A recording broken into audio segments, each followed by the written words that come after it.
Welcome to KVP talkies. நாம் எல்லாருமே 1000 வருஷம் வாழ போகிறதே கிடையாது. ஒரு 65 இல்லை 75 வயசு வரைக்கும் தான் வாழவே முடியும். அதுக்கு மேலேயும் வாழலாம். ஆனால் நம்மளோட உணவு பழக்கம் மற்றும் உடற்பயிற்சியில் தான் இருக்குது. அப்படி நம்ம என்ன தான் உடற்பயிற்சி எல்லாம் பண்ணாலும் 1000 வருஷம் நம்மளால் வாழ முடியாது. ஆனால் 1000 வருஷம் கழித்து இந்த உலகத்தில் என்னெல்லாம் நடக்கும்னு இப்போ ஓரளவுக்கு நம்மளால் கணிக்க முடியும். இதை பற்றி தான் நாம் இன்றைக்கி பார்க்க போகிறோம். இந்த உலகம் 1000 வருஷம் கழித்து எப்படி இருக்கும்னு ஒரு 8 விஷயத்தை வச்சு பார்க்கலாம். வீடியோக்குள்ளே போகிறதுக்கு முன்னாடி நீங்கள் நம்ம கேவிபி டாக்கீஸ் சேனலை சப்ஸ்கிரைப் பண்ணலைன்னா சப்ஸ்கிரைப் பண்ணிடுங்க. மறக்காமல் பெல் ஐக்கானையும் கிளிக் பண்ணுங்கள். வாங்க வீடியோக்குள்ளே போகலாம்.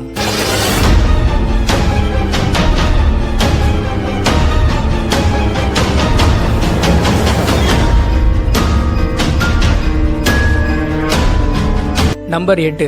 இந்த காலத்தில் குழந்தைங்கள்லாம் அவங்க பேரண்ட்ஸ் கிட்ட அம்மா இந்த ஊருக்கு போகலாம், அம்மா அந்த ஊருக்கு போகலாம்னு சொல்லுவாங்க.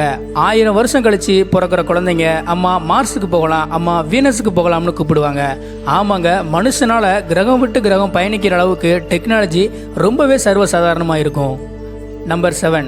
நம்மள சில பேர் நம்ம முகம் ஏன் இப்படி இருக்குது, நம்ம கண்ணு ஏன் இப்படி இருக்குது, ஏன் என்னோட குழந்தை மட்டும் இப்படி ஊனமாக பிறந்திருக்குன்னு ரொம்ப ஃபீல் பண்ணுவாங்க. ஆனால் 1000 வருஷம் கழித்து இந்த ஃபீலிங் யாருக்குமே இருக்காது. ஏன்னா குழந்தை வயிற்றில் இருக்கும்போதே அது எப்படி இருக்கணும்னு அதோட ஜீன்ஸை மாற்றி நமக்கு பிடிச்ச மாதிரி உருவாக்கிக்கலாம். நம்பர் 6. இந்திரன் படத்தில் சிட்டிங்கிற ஒரு ரோபோட் கேரக்டரை நம்ம பார்த்துருப்போம். அதோட மூளை சக்தி எல்லாமே மனுஷனை விட பல மடங்கு அதிகமாக இருக்கும். இதுதான் 1000 வருஷம் கழிச்சு உண்மையாக நடக்கவும் போகுது. ஆனால் இதுக்கு 1000 வருஷம் கூட தேவையில்லைங்க. ஏன்னா இப்போவே இதுக்கான வேலைகள் ரொம்ப வேகமாக நடந்துட்டு தான் இருக்குது.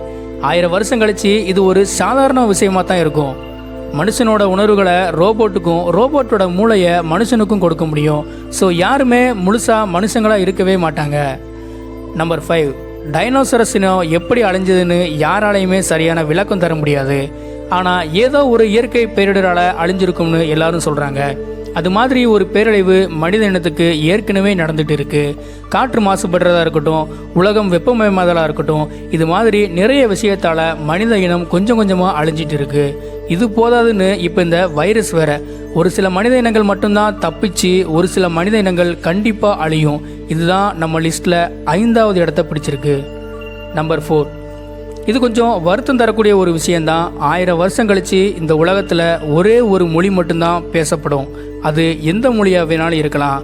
அது நம்ம தாய்மொழியாக இருக்கணும்னு வேண்டுறதை தவிர நமக்கு வேறு வழியே இல்லை. நம்பர் 3. இப்போல்லாம் யாராச்சும் வீட்டு வாடகை கொடுக்கலன்னா வீட்டை காலி பண்ணிட்டு போக சொல்லுவோம். அவங்களும் வெளியே போய் வேறு வீடு பார்ப்பாங்க. ஆனால் 1000 வருஷம் கழித்து நாம் நம்ம வீட்டையே கையில் தூக்கிட்டு போக முடியும். அது எப்படிடா வீட்டை கையில் தூக்கிட்டு போக முடியும்னு கேட்குறீங்களா? பாலிமார்ஃப் மெட்டீரியல்னு ஒன்று இருக்குது. அதை வச்சு எந்த இடத்துல வேணாலும் என்ன ஷேப்லனாலும் வீட்டை உருவாக்கி அங்கே நாம் தங்க முடியும். நம்பர் 2. நேனோ டெக்னாலஜின்னு ஒரு தொழில்நுட்பம் வரப்போகுது. அதுதான் மனித இனத்தோட முக்கியமான தொழில்நுட்பம். ஏன்னா இன்றைக்கி நாம் குணப்படுத்த முடியாத பல வியாதிகளை அது ஒரு சில செகண்ட்லேயே குணப்படுத்திடும். தண்ணீரை சுத்தப்படுத்துகிறதா இருக்கட்டும், காற்றை சுத்தப்படுத்துகிறதா இருக்கட்டும், எல்லா ஃபீல்ட்லேயும் இதை யூஸ் பண்ண முடியும். இதுதான் நம்ம லிஸ்ட்டில் 2வது இடத்தை பிடிச்சிருக்கு. நம்பர் 1.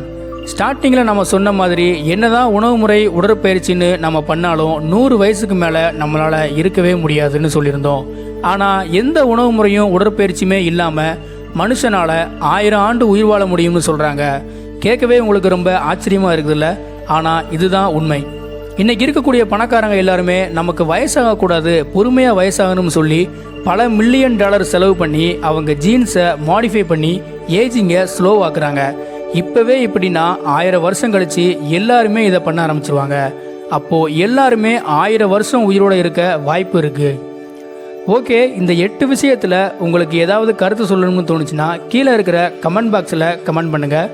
இந்த வீடியோ உங்களுக்கு பிடிச்சிருந்தா லைக் பண்ணுங்கள், ஷேர் பண்ணுங்கள். நம்ம கேவிபி டாக்கீஸ் சேனலை சப்ஸ்கிரைப் பண்ணுங்கள். நன்றி.